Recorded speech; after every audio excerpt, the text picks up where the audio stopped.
You know what? One of the beautiful things about having a reptile pet is you get to be their mate.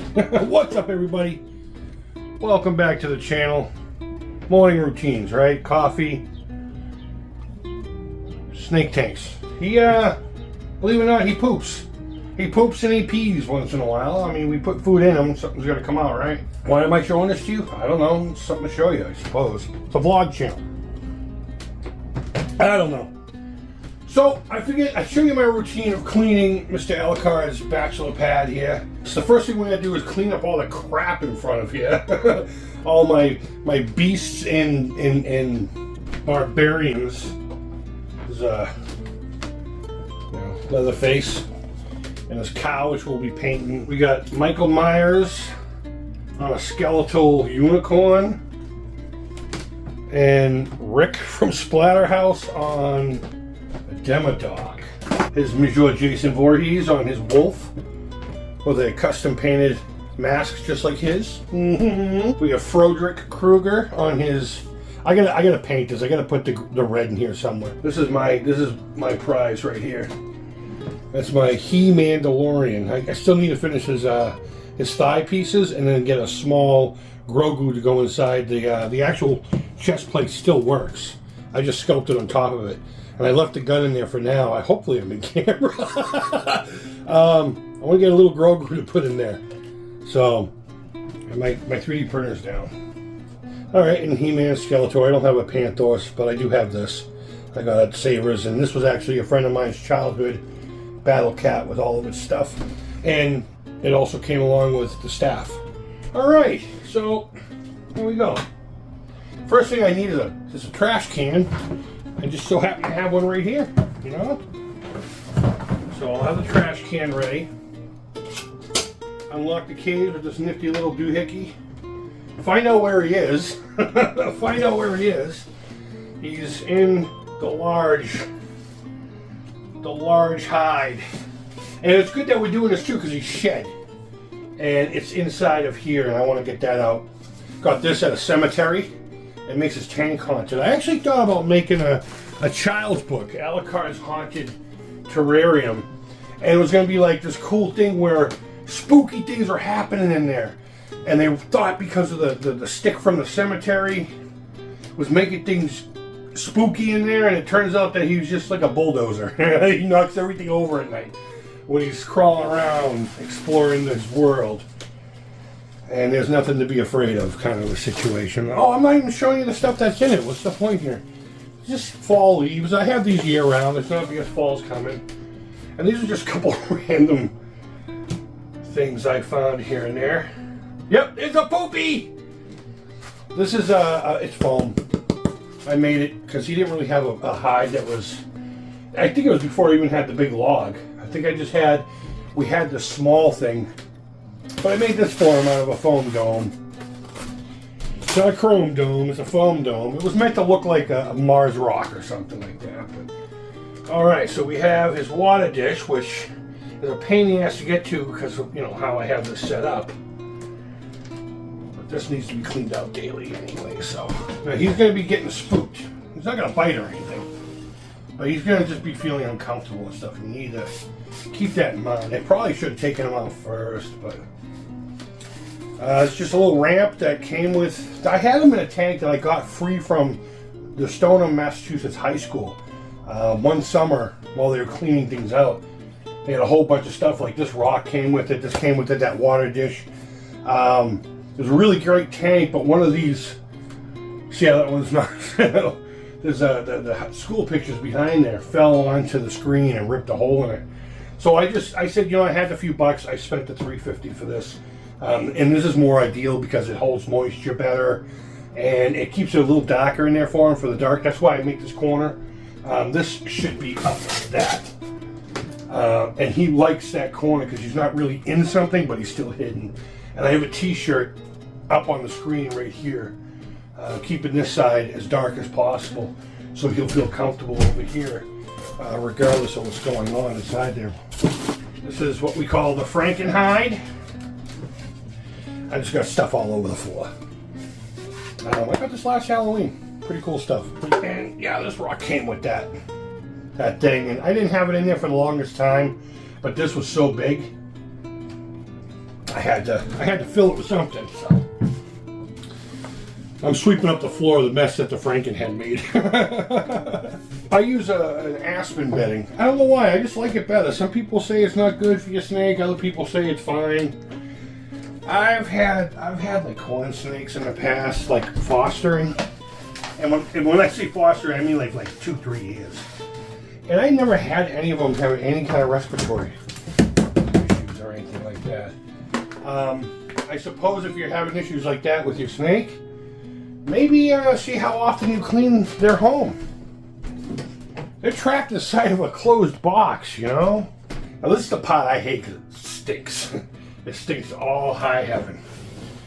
So, we're going to pull out Monsieur Alucard. Hey, buddy. Oh, he's relaxed. He knows what's going on. Oh, there's the shed. He always sheds complete for the most part, but it's all scrunched up. It's all scrunched up. Hey, buddy. Always come in behind. Never put your hand over the head of the snake or anything. Always come in behind. Because if you come in behind and they don't really notice you're coming, you know, once you have them, they're docile. Even if you have a finicky snake, always come in from behind. So now, right now, he's just trying to figure out, am I safe? I'm pretty sure I'm safe. I recognize the smell. And he's calm. Yeah, he knows it's me. Hey, buddy. What are you doing? I can't get his head on camera. Hopefully we're lined up. Thank you, Daddy, for cleaning my poo-poos. Alright, so now this is the part where I either put him in a pillowcase and on my easy chair where I can see him in the other room. And it's really soft and angled so he can't really fall off unless he's really, really crying. And 9 out of 10 times he just chills out. But we have 2 children, 15-year-old daughters, who have volunteered to hang on to him. But that's him, Alucard. I know my gamer friends know Alucard, who it is, but can anyone tell me where the name Alucard came from? And what it even means? Because I didn't get it from a video game. No, I didn't. Alright, let me give him to one of the ladies. So, I suggest getting a dustpan and a squeegee from the Dollar Tree. As you can see, this is an old dustpan. It's banged up and stuff. It's got cracks. We don't really use it too often here. So that's why I dedicate it to this. Preferably it would have a rubber edge. That's why with the squeegee. And now you just do this. And this part right here is why I recommend the rubber squeegee type. Because it helps just kind of, because there's going to be like little remnants everywhere. I'm not a reptile specialist. I have a pet. So don't take a lot of what I'm saying, you know, as subject matter expert level. You gotta have the Black & Decker handy.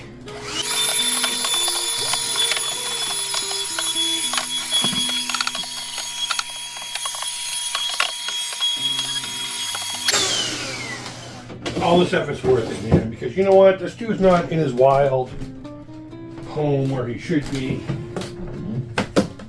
And I guess you can consider me part of that problem because I purchased him.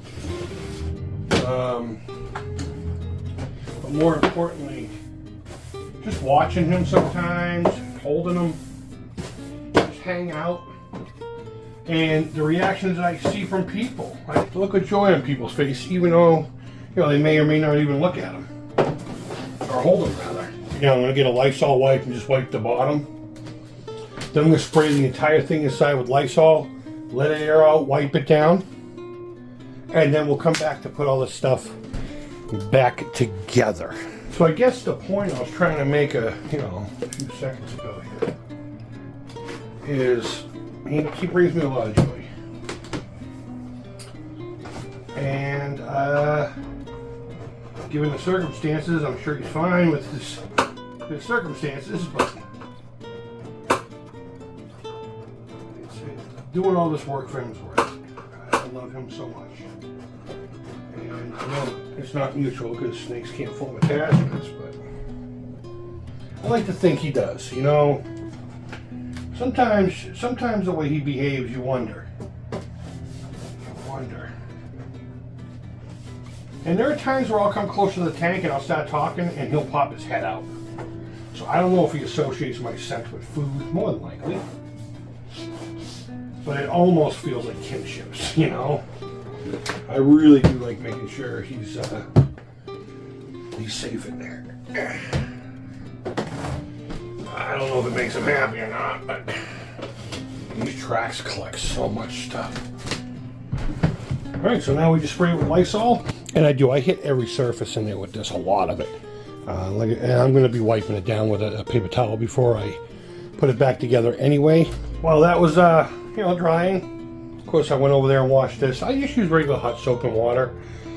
We use Dawn for our dish soap and it has an antibacterial property to it. So I just do that, and you know what? I don't really wipe it down too much. I just make sure I rinse it very well. If I go and I can still smell soap, I keep rinsing, you know? But I'll leave it wet because it'll help add moisture. I mean, it won't be much, but there's no reason not to, you know.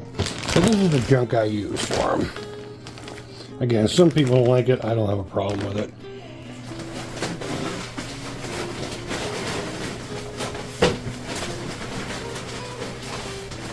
All right. So off camera, I didn't think you really need to see this. But I wiped everything down with Lysol. I mean, yeah, Lysol. Cleaned what I could in the sink. So they are nice and clean to go back. A weird thing I do is I put this big log in here with no bedding. His heating pad's underneath it. Aspen is wood. I don't think it would ever catch fire, but I'm paranoid that way. So I just choose to put the log in first. I already got stuff in it already, but yeah, I choose to leave this, and he seems to not mind. I don't know, he hasn't complained yet. The HOA, so pour a whole bunch in there. Remembering, stuff has to go in there after.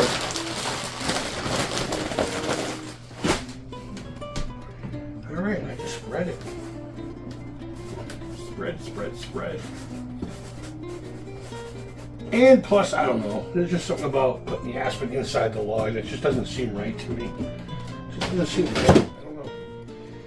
That's another thing. Every time I clean a tank, I clean out the tracks. I'm so used to it being gummed up. Too much force. And I end up making it go, boom. One of these days, the door's going to break. I'm going to have to buy a freaking new one. But, here we go. I'd say at the deepest part, it's probably about 2 inches deep.